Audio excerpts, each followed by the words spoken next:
பட பட பட பட படவன எந்த கண்ணம்மா நீ தொட தொட தொட தொட துடிக்குது எந்த நெஞ்சம்மா ஹே சிலு சிலு சிலு சிலு சிலுவன கொஞ்சம் செல்லம்மா நான் சட சட சட சட மழையன வந்தேன் கண்ணம்மா திருநாள் இதுவா இதயம் தரவா உரைத்தேன் மெதுவா கொஞ்சி கொஞ்சி வரவா பட பட பட பட படவன எந்த கண்ணம்மா நீ தொட தொட தொட தொட துடிக்குது எந்த நெஞ்சம்மா ஹே சிலு சிலு சிலு சிலு இங்க போங்கத்துல நம்பலாம்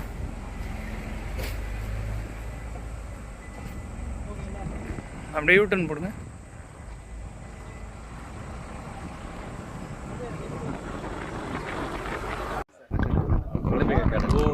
ஒலிம்பிக் அகாடமிக்காக இந்த இடம் ரிசீவ் பண்ண இடம் நம்ம கையகப்படுத்தின அந்த இடத்துல இருந்து 125 ஏக்கர் சார். இல்லை இப்போ இது கொடுத்துருக்கு 50 ஏக்கர் அளவில் எல்லா விதமான விளையாட்டு போட்டிகளையும் நடத்துகிற மாதிரி இது நம்முடைய மாண்புமிகு துணை முதலமைச்சர் அவர்கள் இதை ஏற்கனவே அடிக்கல் நாட்டி அங்கேருந்து சென்னையிலேருந்து அடிக்கல் நாட்டார். இப்போ வேலை ஆரம்பிக்க போகிறோம்.